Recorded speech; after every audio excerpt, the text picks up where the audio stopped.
आप इतना गिर गए कि आप देश के प्रधानमंत्री पर आ गए।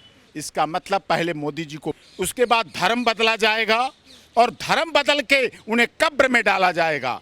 देश का नागरिक होने के नाते मैं ये जरूर चाहता हूं कि देश के प्रधानमंत्री चाहे कोई मनमोहन सिंह जी हों, चाहे इंदिरा गांधी जी हों, चाहे राजीव गांधी जी हों, चाहे मोदी जी हों, चाहे आगे आने वाले के जब मोदी जी के बाद जब कभी किसी का नंबर लगे वो हो, कब्र किसी की नहीं खोदी जानी चाहिए। हमारा मकसद है जंतर मंतर लोकतंत्र का मजबूत स्तंभ है, उसको हेट स्पीच के लिए, देश के प्रधानमंत्री देश के प्रधानमंत्री को गाली देने के लिए या देश के माननीय सांसद ब्रजभूषण शरण सिंह को बदनाम करने के लिए ऐसे स्थान का प्रयोग नहीं कर सकते। जो धार्मिक भावना को फैलाने के लिए हेट स्पीच देते हैं, इनके खिलाफ कार्रवाई होनी चाहिए।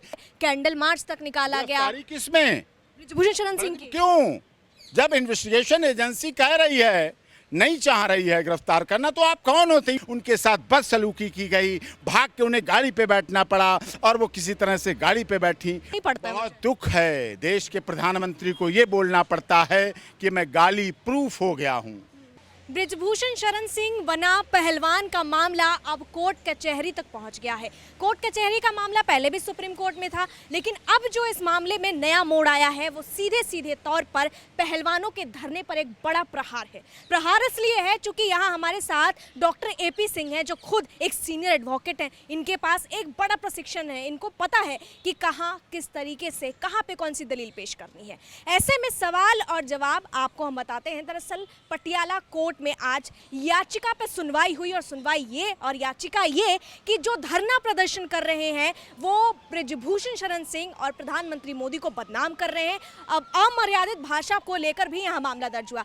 याचिकाकर्ता बम बम महाराज हैं। ऐसे में हम जानेंगे कि आज याचिका में क्या क्या लिखी गई है, क्या क्या बातें हुई है, और आप अपनी तरफ से AP सिंह, जो सुप्रीम कोर्ट हो जहाँ पे भी हो, आपका एक बहुत बड़ा, आप कह सकते हैं कि एक्सपीरियंस रहा है, आपने दलील क्या पेश की?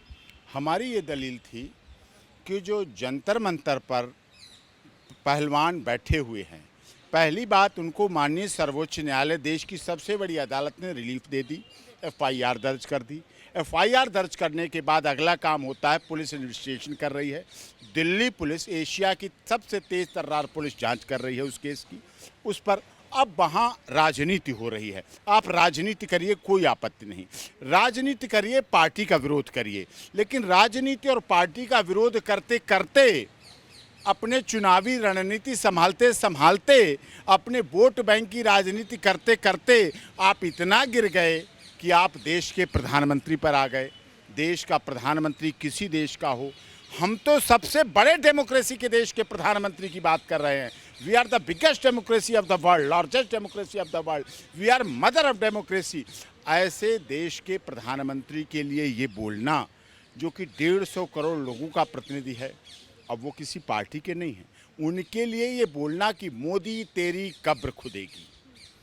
अब सोचिए आप, इसका मतलब पहले मोदी जी को, उसके बाद धर्म बदला जाएगा और धर्म बदल के उन्हें कब्र में डाला जाएगा। धर्म बदलना, धर्म होना, ये सब गैर कानूनी है। जो जिस धर्म में पैदा हुआ उसका उसी धर्म के अनुसार अंतिम संस्कार हो, ऐसी प्रथा है, रीति है, रिवाज है, प्रचलन है, हमारी परंपरा है, संस्कार है। अब उसके साथ ऐसा किया जाना कहाँ तक सही है? सोचिए आप, इससे धार्मिक भावनाएं पूरे देश और दुनिया की भड़की, असहिष्णुता, सोचिए आप, इस तरह की अमर्यादित, अधार्मिक, गैर कानूनी, इल्लीगल भाषा का प्रयोग करना कितना गलत है, कितना दुखद है। और ऐसे खिलाड़ियों द्वारा करना जो भारत सरकार के तरफ से जा चुके हैं, भारत सरकार के प्रतिनिधि रह चुके हैं, मेडल ला चुके हैं, मोदी जी ने सबको प्यार से गले लगा चुके हैं, सबका सम्मान कर चुके हैं, ऐसे लोगों द्वारा ऐसे मोदी जी के लिए बोलना बहुत दुखद है। दूसरी बात, ब्रजभूषण शरण सिंह 30 वर्षों से सांसद हैं, उनकी पत्नी सांसद, बेटा सांसद है, इस समय रही, बेटा विधायक है, बेटा विधायक है, पत्नी सांसद है।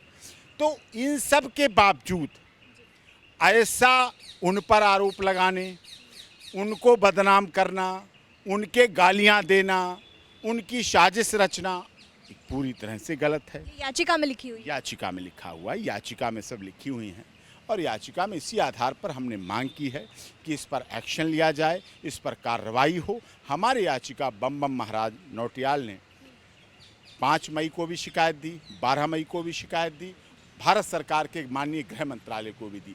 अभी तक एक्शन नहीं हुआ, इसलिए हम माननीय पटियाला हाउस डिस्ट्रिक्ट कोर्ट की माननीय अदालत में आए। माननीय अदालत ने आज हमारी पूरी विस्तार से सुनवाई की, अर्जेंट हियरिंग के आधार पर सुनवाई की और उसमें एक्शन टेकन रिपोर्ट के लिए आदेश किया है कि एक्शन टेकन रिपोर्ट हो। कोर्ट ने और कोई टिप्पणी, विशेष टिप्पणी आप जो बता सके हमें? नहीं, टिप्पणी यही कहा कि बताइए, इस तरह से शिकायतकर्ता वहाँ सुन रहे थे और उनके सामने ऐसा हुआ। गंभीर विषय है, जो धार्मिक भावना को फैलाने के लिए हेट स्पीच देते हैं, इनके खिलाफ कार्रवाई होनी चाहिए, एक्शन होना चाहिए। और राज्यों को आदेशित किया है कि राज्य और राज्य की पुलिस स्वतः संज्ञान से, चाहे कोई एफआईआर दर्ज कराने आए ना आए, चाहे कोई कंप्लेंट दर्ज करने आए ना आए, हम तो यहाँ एफआईआर दर्ज कराने आए, हम तो यहाँ कंप्लेंट कराने आए हैं, कराई है, तब भी राज्य सरकार और राज्य सरकारों की पुलिस को स्वतः संज्ञान लेना चाहिए और उन पर एक्शन लेना चाहिए। 9 जून की अगर मैं बात करूं तो आपकी तरफ से क्या पूरी कोशिश होगी करने की, क्योंकि आज सुनवाई हुई और न्यायालय ने साफ तौर पे कहा कि इसका संज्ञान लेना चाहिए, तो अगली सुनवाई में आपकी क्या कोशिश होगी यहाँ पे? अब उस पर जो लाया जाएगा, एक्शन टेकन रिपोर्ट आएगी, हमारे शिकायतकर्ता से बयान वगैरह लिए जाएंगे, जो भी प्रोसीडिंग है उसमें हम भाग लेंगे और हम अपने न्याय की मांग करेंगे।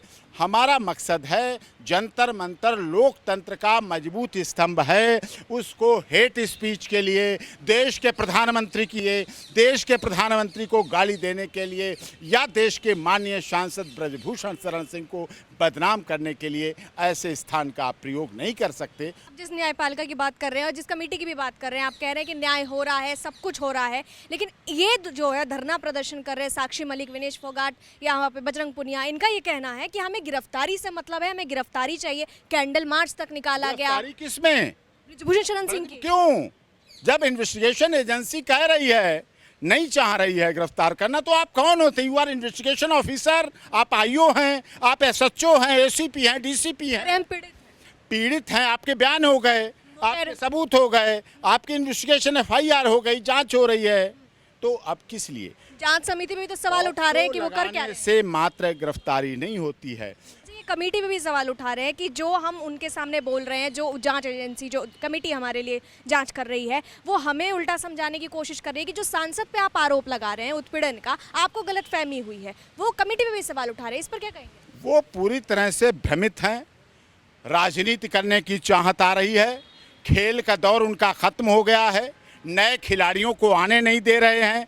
हरियाणा, उत्तर प्रदेश और पूरे देश से जो नए कुश्ती में खिलाड़ी आए, जो उनके परिवार चाहते हैं वो भी खेल में आए, खिलाड़ी कुश्ती में आए, उनको दमन किया जा रहा है। सिर्फ अपना ही खेलना चाहते हैं, अपना ही दबाव बनाए रखना चाहते हैं। ना वो डिस्ट्रिक्ट खेलना चाहते हैं, ना वो स्टेट खेलना चाहते, ना वो नेशनल खेलना चाहते, वो सीधे सीधे इंटरनेशनल जाना चाह रहे हैं। ये भी गैर कानूनी है, जिसको ब्रजभूषण ने नहीं होने दिया और पूरी तरह से उस पर रोक लगा के। ये तो जांच एजेंसी अपना काम कर रही है, न्याय व्यवस्था ने कहा, जांच एजेंसी इंडियन ओलंपिक एसोसिएशन की आदरणीय बड़ी बहन पीटी उषा जी, जो कि उड़न परी रही हैं, वो हैं जांच एजेंसी का हिस्सा। आपको अपनी बहन पर नहीं भरोसा, आपको खिलाड़ियों की सरताज रही उड़न परी पे नहीं भरोसा, आपको खेल मंत्री पे नहीं भरोसा, आपको कमेटी पे नहीं भरोसा, आपको अपने पे भरोसा नहीं, आपको अपने पे विश्वास नहीं। पहले अपने पे भरोसा बनाइए, फिर कुछ कीजिए। पीटी उषा भी गई थी उनसे मिलने के लिए, उनके साथ क्या किया गया, कितना बड़ा अपमान किया गया, उन्हें रोका गया, उनसे माफ़ी मंगवाने के लिए दबाव किया गया, उनके साथ बदसलूकी की गई, भाग के उन्हें गाड़ी पे बैठना पड़ा और वो किसी तरह से गाड़ी पे बैठी, अपने को उन्होंने सुरक्षित किया। ये सब उनके साथ हुआ। मेरा आखिरी सवाल है कि आज जो आपने पटियाला हाउस में याचिका पे सुनवाई हुई, जो आपकी तरफ से दलील पेश की गई, तो क्या धरना प्रदर्शन पे इसका कोई प्रभाव पड़ेगा? मुझे धरना प्रदर्शन पे प्रभाव डालने वाली कोई बात नहीं है। मैंने अपना काम करना है। मेरे पास जो क्लाइंट आया, जो मेरे पास जिसने मुझे इंगेज किया, बम बम महाराज नौहटिया ने, मैंने उनके लिए प्रोसीडिंग की, उनके लिए एक्शन किया। हाँ, देश का नागरिक होने के नाते मैं ये ज़रूर चाहता हूँ कि देश के प्रधानमंत्री, चाहे कोई मनमोहन सिंह जी हों, चाहे इंदिरा गांधी जी हों, चाहे राजीव गांधी जी हों, चाहे मोदी जी हों, चाहे आगे आने वाले के, जब मोदी जी के बाद जब कभी किसी का नंबर लगे वो हो, कब्र किसी की नहीं खोदी जानी चाहिए, कि धमकी किसी के साथ नहीं दिए जानी चाहिए, ये पूरी तरह से गलत है।